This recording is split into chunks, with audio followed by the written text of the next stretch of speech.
James Purpura did everything in his power to get my first video taken down.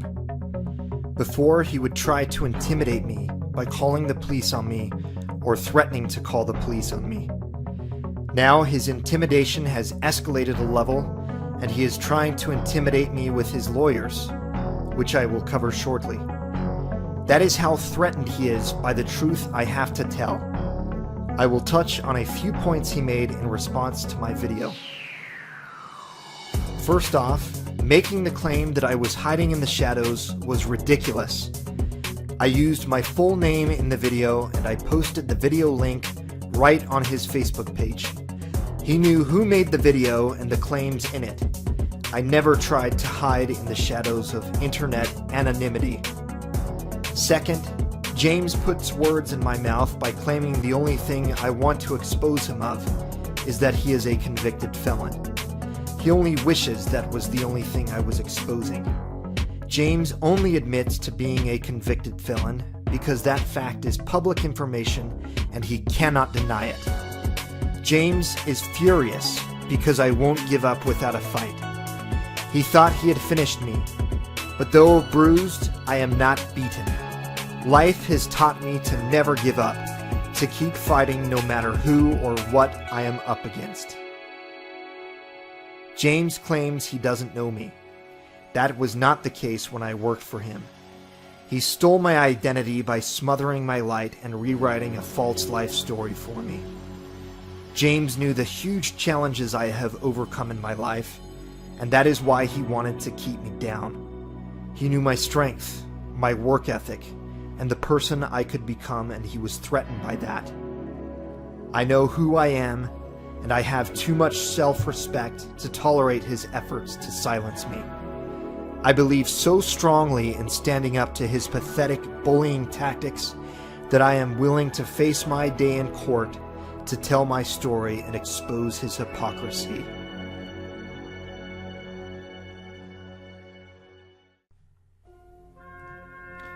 Less than 2 weeks after I had originally posted my video, James Purpura had my video taken down and sent me a cease and desist order.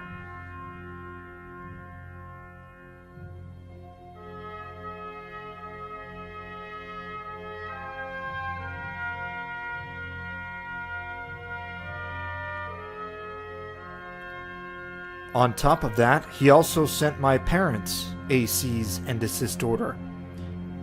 That is how desperate James is to silence me.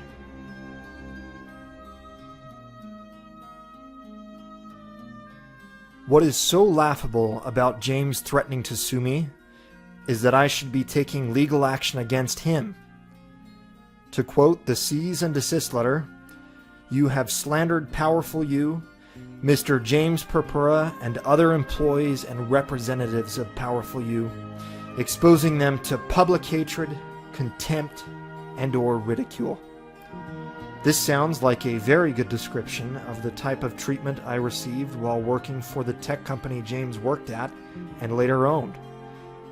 As the leader, James, knowing I could take legal action against him, pitted me against the group mind.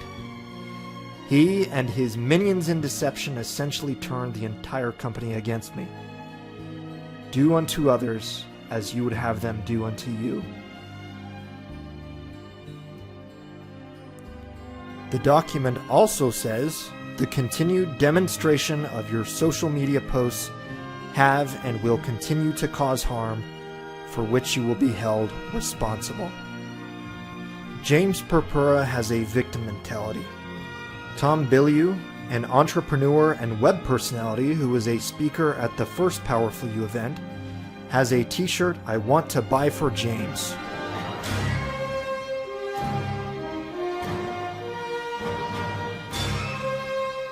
In spite of the legal threats, I am re-uploading my original video. I'm not going to let James push me around and try to intimidate me into silence. James's wife, Steph Purpura, appeared on web personality Lisa Bilyeu's YouTube show, Women of Impact, a few months ago. I will let her explain my reasoning to re-upload my video. to that. And I love what she said about vulnerability, because for me, vulnerability was weakness. I was not gonna be vulnerable with anyone on the planet. I wasn't gonna cry, I wasn't gonna show any emotion, but vulnerability is powerful. It is. Yeah. Telling your story and not being afraid to tell your story and being you is power.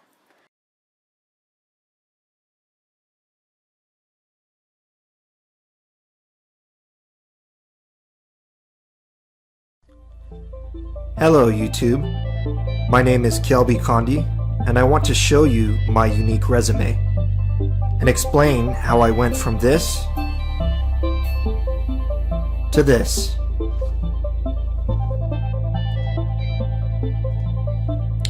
As you can see, my first full-time job was in my early 20s when I worked at the Home Depot.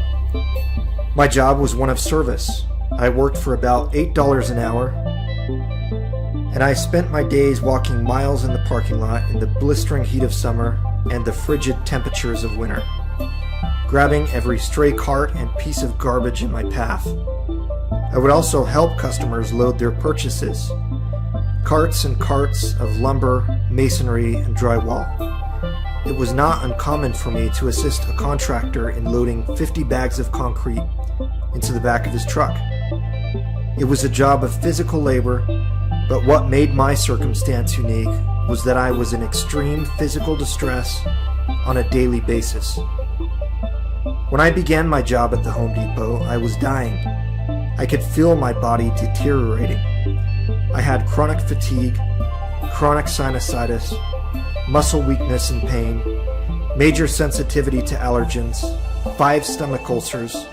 I had had scoliosis for years, so my back was constantly hunched and crooked. Worst of all, I had persistent vertigo and violent vertigo attacks that would nearly knock me off my feet. I could have laid down in bed and wasted away, but I chose to spite my fate, power through my limitations, and work a physically demanding job with a body that was falling apart.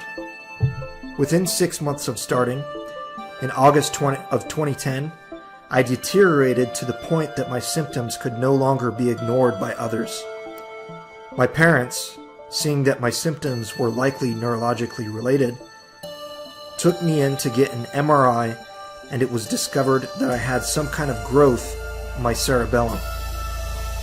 Within a matter of days, I had brain surgery to remove the growth. It was either this or death.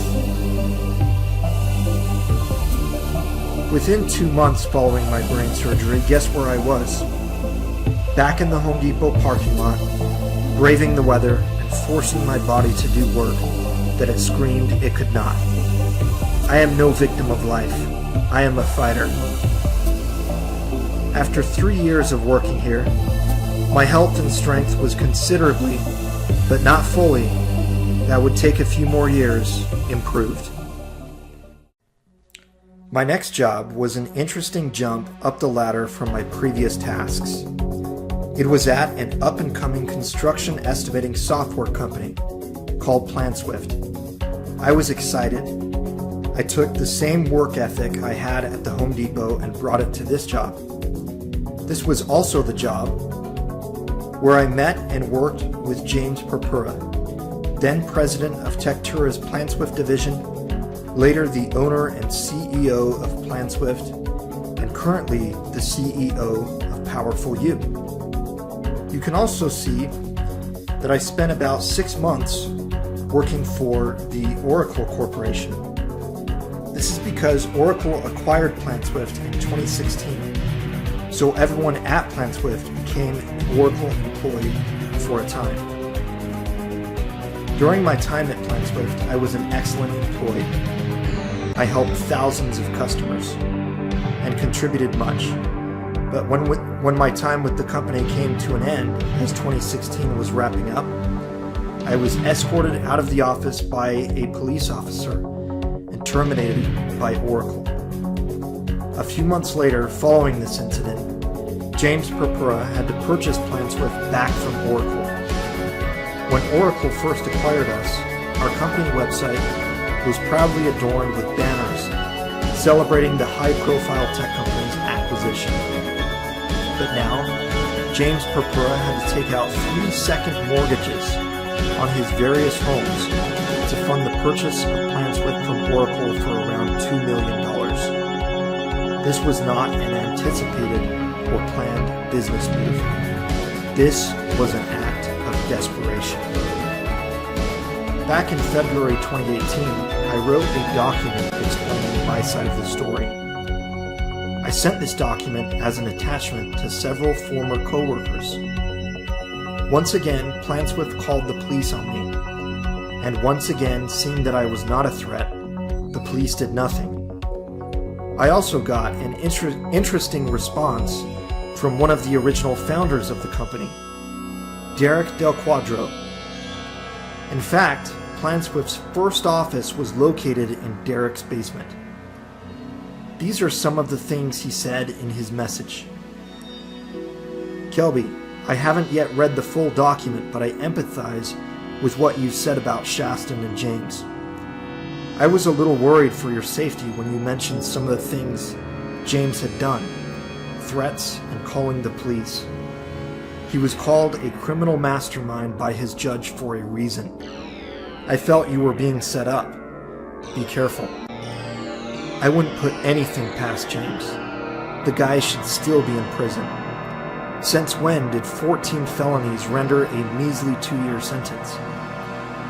He's darker than most people are willing to accept, even though they can sense something is off with him when they first meet him.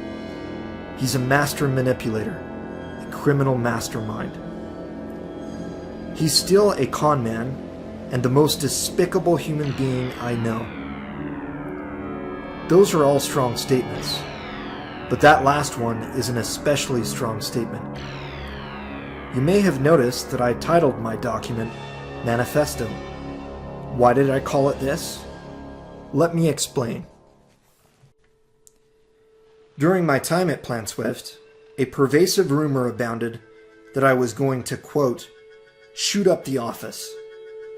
Once there was even a joke made about it while we were having a company meeting about what to do if there was an attack by an active shooter. This smear campaign was allowed to spread and was reinforced by James Purpura to control me and others' perception of me in the company. And the reasons James wanted others to think negatively about me was that I was a legal threat to him, which I will explain shortly. There was an interesting parallel between the type of manipulative behavior I had experienced from James and manipulative behavior that Derek Del Quadro had been subject to. He told me an interesting story. He was called a criminal mastermind by his judge for a reason. I felt you were being set up. Be careful.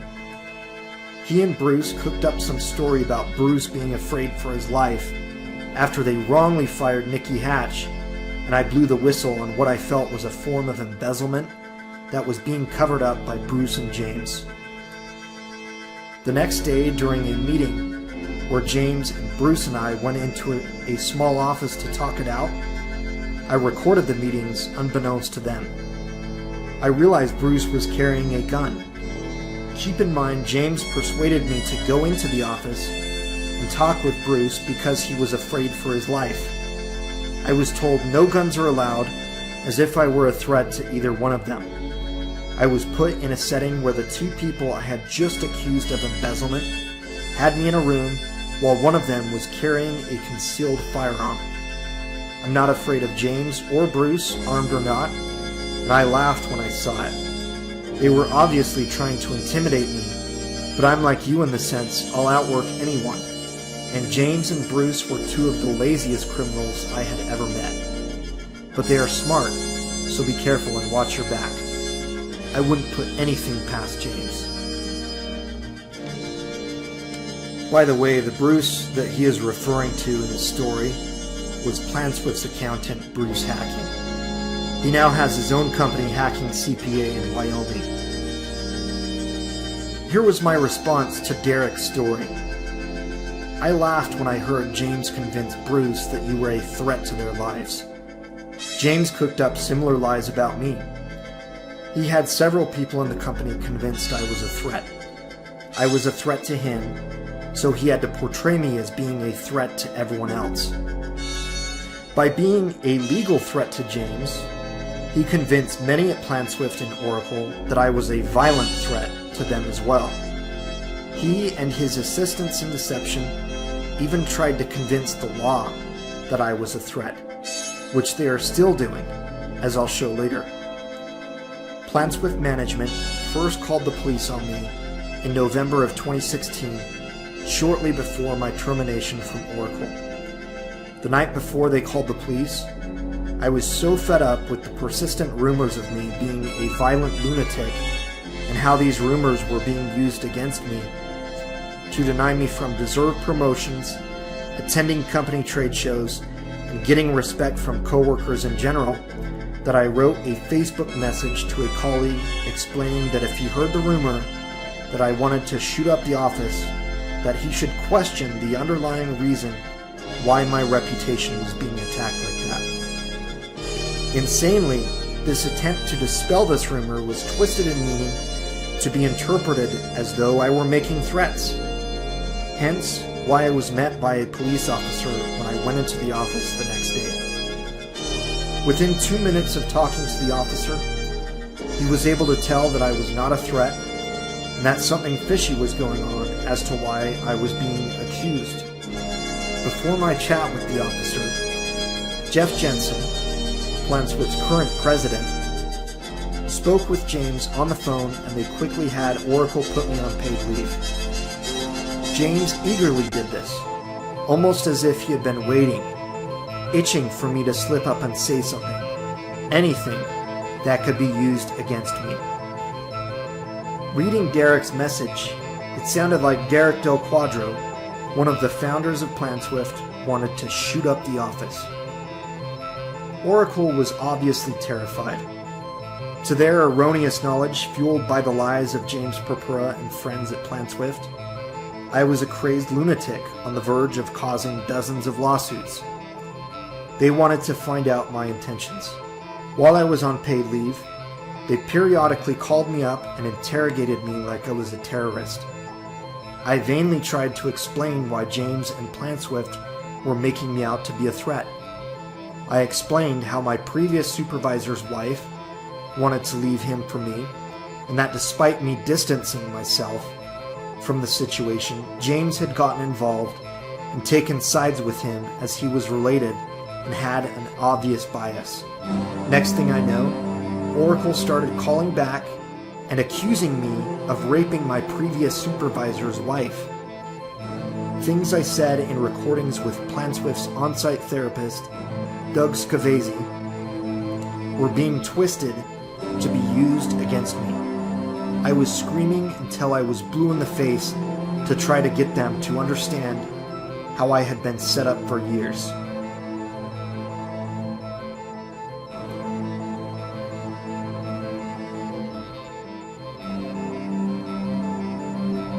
What Derek didn't realize is that when I was being accused of all these things back at the end of 2016, I did the very thing that he suggested.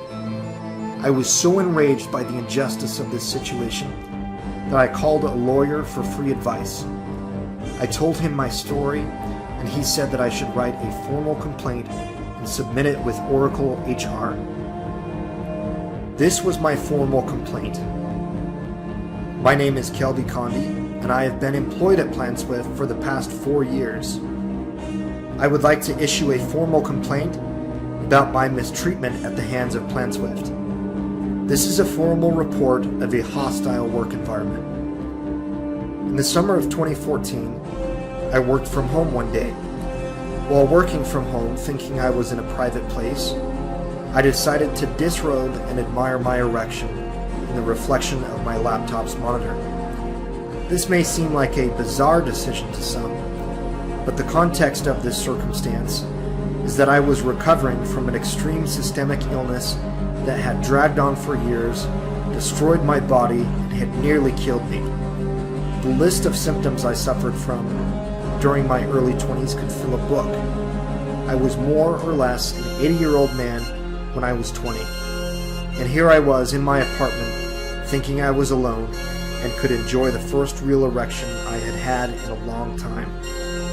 Instead of alerting me that I had inadvertently been seen in this situation, these images were somehow acquired and distributed, and I received derogatory comments from many individuals in the company, and was the butt of many jokes. I would like to know how this footage was distributed. I consider this incident an invasion of my privacy, and showing this to others in the company is absolutely not with my consent. I believe that the individual who has shown so many of this footage is Shaston Page, my former supervisor. Shaston's wife was attracted to me, and despite my restraint in this awkward situation, I got away from the two ASAP. He wanted to cause me as much trouble as possible for simply existing. Shaston spread defamatory lies about me to ruin my reputation, and I believe he showed others this footage to make a mockery of me. Worse still, Shaston has been enabled to behave this way because James Purpura has sided with him in this situation. Any other company would have terminated Shaston immediately for his recurring unprofessional behavior. James Purpura has had absolutely no business getting involved in this situation and being the white knight for Shaston. James has been outrageously biased throughout this entire ordeal. Interestingly, James later hired an on-site therapist for the company named Doug Scavese. I had been so widely mocked and abused by so many in this company. This was only done after James saw the images of me following my brain surgery. The next time I saw him, he had a look filled with fear, a look of great compassion and concern that he could get sued. I mistakenly thought that hiring Doug was an altruistic gesture to help me following my widespread emotional abuse. When I first began to attend the therapy sessions with Doug, I was promised that the meetings would be entirely confidential. During these therapy sessions, I explained the entire ordeal that had transpired between Shaston and I. Later, while working, Shaston would come to my desk and mock many of the things that I had said to Doug, things that only Doug should know, things I thought were private and confidential. I wanted to know why patient confidentiality was breached. I want to know why Shaston was and has been given the benefit of the doubt in this entire situation, and why I have been treated like the guilty one. I want to know why this company that I have worked so hard for has betrayed me and treated me like trash. Most disgusting of all, on many occasions James Purpura has talked with me and hinted that he could cause chaos in my life. What does this mean? Did I commit a crime? The only crime I can think of is that I am 6'2", and Shaston Page is under 5 foot. I have no criminal record. James Purpura hypocritically has 10 identity theft-related felonies to his name. All in all, I feel that I have been treated in a very blame-the-victim type fashion regarding this whole situation, and I want this situation to be corrected immediately. I am made out to be the aggressor, when in reality I have been victimized by Shaston Page's lies, defamation, and an incredibly biased individual who abuses his power. James Purpura. The only aggression I have is to stand up for myself in the face of this onslaught of undeserved disrespect. P.S. How do I know that that footage of me won't end up on the internet? If it does, make sure it carries an Oracle watermark. Make sure the video starts off with the attached images of me right after I had brain surgery in 2010 to give viewers a proper context. And make sure the video explains that it has been released by a company I loyally worked for years, and this is the thank you I get for my years of dedicated service. James publicly humiliated me at a company party we had at Boondocks by saying my sexual behavior was like a woman's because I was still so emaciated and skinny at the time. People who had seen the footage would regularly make the same derogatory comments. So not only did James steal my identity and reputation by making me out to be someone I was not, he also stole my dignity. Back to Derek. Shaston is just a goon not even worth your attention. He's a little bitch who needs his ass kicked for sure, but it sounds like there is no shortage of people willing to take care of that. It is almost comical to think that someone like Shaston could have power over me. He's about a foot shorter than me. He's lazy, a pothead, an alcoholic, and he gossips worse than a high school cheerleader. But he was enabled and encouraged to abuse me by none other than James Purpura. He is an illness like the common cold that gets out of hand when you have an immune suppressant virus like HIV, James Purpura present. I sent this formal complaint on the 28th of November 2016, and before Oracle had even investigated this issue, they terminated me a week and a half later on December 8th, 2016. Oracle finally closed their investigation of my formal complaint on February 2nd, 2017. Several months after I had originally submitted the complaint. When I talked to Michelle Nofer, the lady from Oracle in charge of my investigation, on the phone, the first thing she asked me when she closed the investigation was if I had shared my formal complaint with anyone. She said that everyone she interviewed seemed to be filled in on the contents of what I had written. She said that everything they said seemed very contrived and falsified. I told her that I had shared the formal complaint with my current supervisor at the time, one of the marketing managers, Aaron Stitt. When I told her that, she didn't seem to be surprised at all. I had forwarded him my formal complaint on Monday, December 12th, 2016. I did this because they had terminated me on December 8th before they had even investigated my side of the story. I was asking my former supervisor when they were going to get on it. The day after I shared my formal complaint, December 13th, 2016, I saw this interesting post on Facebook from Shaston Page's wife, Trista Page. As Trista saw her previous attraction to me as a mistake she wanted to forget, and with the additional fact that my formal complaint had put Shaston on the potential chopping block, she held a lot of resentment towards me. Lindsay Rutledge, one of her and Shaston's friends, disliked me strongly as well. In these photos, Lindsay Rutledge was imitating the webcam footage of me when I was disrobed and working from home. In the footage, I was staring at my reflection in the monitor with the laptop raised over my head while I was lying on my bed. Alternatively, I would also raise the laptop over my erect penis and stare at the reflection of it. This post included 10 photos, which were all of Lindsay's face, imitating mine in the footage.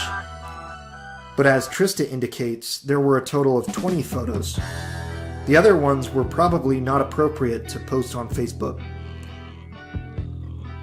Scrolling down, you can see that Kieran Cushman, another one of Shaston and Trista's friends, has a few old photos where he shows Lindsay's tendency to take pictures with the phones of others. She does this all the time, no inside joke here. Kieran Cushman was my second manager after Shaston Page was moved to the sales team due to our conflict. Kieran and Shaston are very good friends. So when he took over the department, he would often try to make my life hell. In my earlier efforts to prove to the company that I was a valuable employee with much to offer in order to fight against Shaston's attempts to drive me out, I created new webinars and an extensive exam for the software crafted from the hours and hours I spent assisting, teaching customers. When Kieran first took over, he wouldn't allow me to participate in the on-site trainings, an event which was largely born from the educational content I had created. That is, he wouldn't allow me to participate until I mentioned that fact in one of the completely confidential therapy sessions with Doug Scavese, the company therapist with his degrees hanging from the wall. After I had mentioned this exclusion to Doug, the following day Kieran magically came by my cubicle and said that he wanted me to participate in the next on-site training event. I declined, seeing how my so-called confidential conversations with Doug were being used to cover up the fact that a hostile work environment took place. When I was moved to the marketing team under Aaron Stitt around December of 2015, Aaron asked me to take notes of the on-site training on his behalf. Kieran was the instructor of this event, and when he saw me taking notes, he visibly shuddered at the thought that he would be answering to me when it came to this event. I also laughed uncontrollably several times because his presentation was atrocious. The following day, Kieran made a joke that only I knew the reference of to insult me and show me that he was still in charge. As the joke was sexual, I won't repeat it, but I confronted him about it after the weekend. As I was confronting him, he kept trying to use a manipulative tactic on me called gaslighting, by insisting that the joke was not referencing me. It was just a general joke to entertain the audience. I called him out on this bullshit. When HR got involved, by the way, that was him who got them involved, not me, it was determined that this joke was indeed a personal and insulting reference directly to me, as what he joked about was commonly known in the company. With this post, we see Kieran exhibiting the same toxic behavior of insisting that he is not insulting me when to any insider, including Ida Mae Hatch, one of the witnesses I named for the investigation of my formal complaint, they know the obvious reference. Here is another quote from Derek. "It's a horrible injustice what has happened at PlanSwift. I hope for years that the universe has a justice system like karma in place that would self-correct, and the productive people would ultimately end up with the fruits of their labor, the company. Sadly, the fruits are now gluttony for the thieves, and the producers were alienated, mocked, punished, and laid to waste." A few months after talking with Michelle Nofer from Oracle at the close of the investigation, on April 30th, 2017, I confronted my former marketing supervisor, Aaron Stitt, on Facebook Messenger for sharing my formal complaint. Here's my message. "I'm surprised you don't know what my new job is. Shaston had the privilege of calling up my new employers the first week I was there.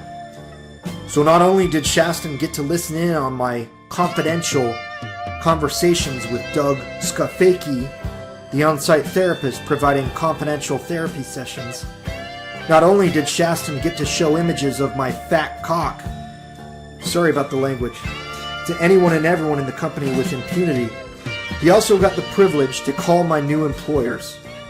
By the way, Michelle Nofer informed me during the investigation that it sounded like many of those she interviewed had been tipped off about the contents of my formal complaint.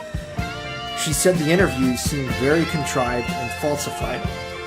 There is only one person at PlanSwift I trusted enough to give that document to, and that was you. Whatever gets you a raise, right?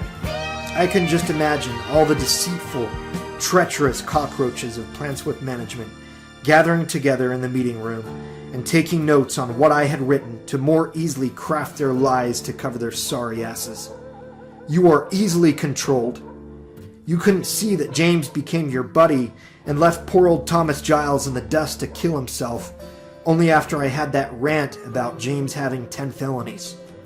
Couldn't you see that he was threatened that we would team up to kick his pathetic playground bully ass to the curb? But I'm sure you thought James warmed up to you and downplayed his forcing you to star in a homoerotic YouTube video because he was finally seeing what a wonderful marketer you were. You were even soaking up his crackpot psychological theories. When I tried to tell you that my conversations with Doug were being spied on and that James was manipulating the situation with Shaston Page, you just thought I was autistic. You are a fool and you let me down. You never responded to my text, the one about how we should go to lunch and catch up. Probably because he can't face me. Oh well, go ahead. Delete me from your friends list. I am not going away. This was his response. Listen, Kelby, I was the only one who believed in you, stood up for you, listened to you, or cared about you for that matter. I didn't respond because I'm busy, and I was honestly worried you had some resentment against me for some reason, which you just kind of confirmed in a way. I'm not afraid of you because you and I don't have any actual issue. You shouldn't be afraid of me. I have nothing to apologize for, and I really do wish you the best. So please remember, don't take me not communicating with you personally. You and I are good. I am very busy, and I don't have time for anyone, much less you, especially when you send me fucking messages like this.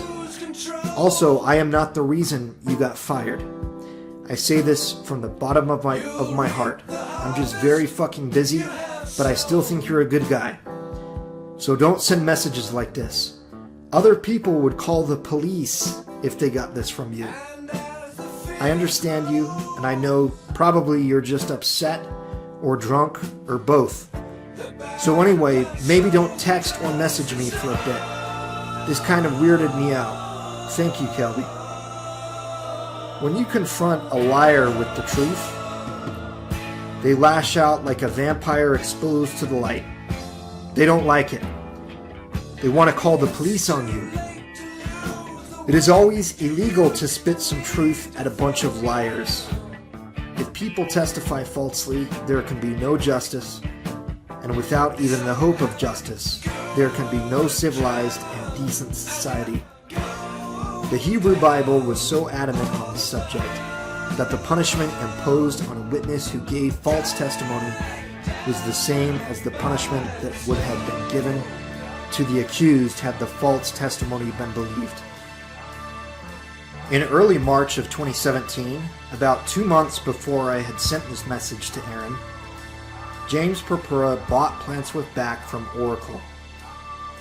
As you can see from a PlantSwift blog post written in March of 2017, this event was spun as a beneficial and strategic business move. Back in March of 2017, when the change in ownership took place, the company website even had a banner proclaiming that it was PlantSwift Independence Day, something to be celebrated. When Oracle first acquired us, our company website was proudly adorned with banners celebrating the high-profile tech company's acquisition. But now, James Purpura had to take out 3-second mortgages on his various homes to fund the purchase of PlantSwift from Oracle for around $2 million. This was not an anticipated or planned business move. This was an act of desperation. Even customer Dixon Peer thinks it was a strange reversal from Oracle ownership to private hands. He would have thought it was even stranger if someone told him that James Purpura had to take out 3-second mortgages on his homes to buy PlantSwift back from Oracle. In April of 2018, James Purpura sold PlantSwift to a company called Construct Connect. PlantSwift was a hot potato he rid from his private ownership hands as fast as possible. When I sent out my original document explaining my side of the story, I also got an interesting response from Ida Mae Hatch, one of the people who I named as a witness during Oracle's investigation. She always had a sticker over her webcam after she saw what happened to me. She liked what I wrote, but when I asked her to help me expose lowlifes like James and Shaston, she said she didn't want to get involved. By not speaking up and exposing people like this when you have knowledge of their wrongdoings, you are already involved. Derek spoke about how James would run out of people to hide behind, and no one would be left to defend him. The people James hides behind are not just the people who lie to help him cover things up. They are also the people who don't speak out against him. James Purpura had plenty of people defending him at PlanSwift. In fact, his new company, Powerful You, is staffed entirely by the people at PlanSwift who kissed his ass the most. So what is Powerful You really? At its core, it is a deception. James Purpura's attempt to portray himself as a self-help guru is like Bill Cosby being a champion for women's rights. He wants to help humanity like he wanted to help me with Doug Scavese, the fake therapist at PlanSwift. His seemingly sincere altruistic gestures are a guise for selfish manipulation. James Purpura doesn't want to make you powerful. He wants to make himself powerful. And he wants to make himself powerful by finding a new set of people to hide behind. People who are the most intelligent, good-natured, and powerful in our society because he is truly none of those things himself. If you watch his presentation at the Law of Attraction Summit 2016, you can see that no one could be paid to watch his pseudo-intellectual drivel pieced together from nuggets of wisdom he read in a book somewhere. It is no wonder that Doug Scavese sent an ad out looking for a ghostwriter to turn James into a genius.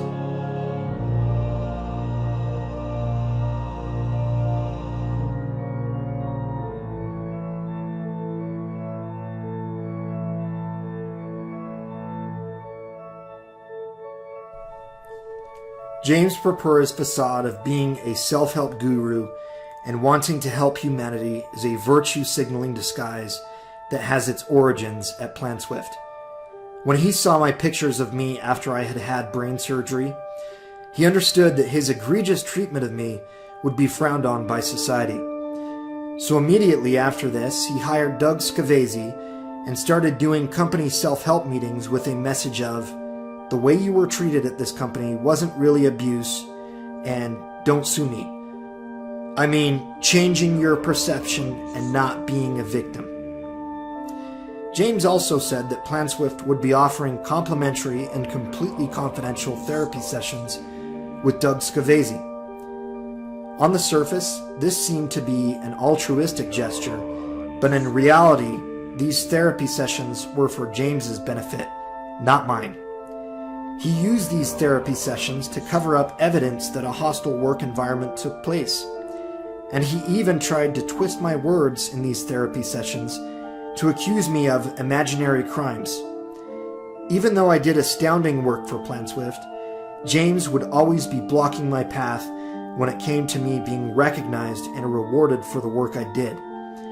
He didn't truly want to help me grow as a person. I have overcome tremendous obstacles in my life. I have faced impossible odds and still persevered on in spite of my limitations. I have grown and transformed myself over the years physically, mentally, and spiritually. If people knew my story, I would be one of the speakers at Powerful You. What is James's great story of transformation? James rifled through people's trash to open credit cards in their names, and quoting the Deseret News, he was at one point making $6,000 a day doing this sort of criminal activity. To get out of jail as fast as he could, James likely testified against other crooks like him and provided educational seminars explaining how identity theft is just a trash can away. When he did get out of jail, he became a businessman with values of hard work, honesty, integrity, and fairness. Just kidding. James is still a crook at heart. James is still a con man. He hasn't changed, and Powerful You is his biggest con yet. Evolve your perception and see James Purpura, his minions like Doug Scavese, and his company Powerful You for what they are. Evolve your perception and realize that James controls other people's perceptions of both himself and those who threaten him for his benefit.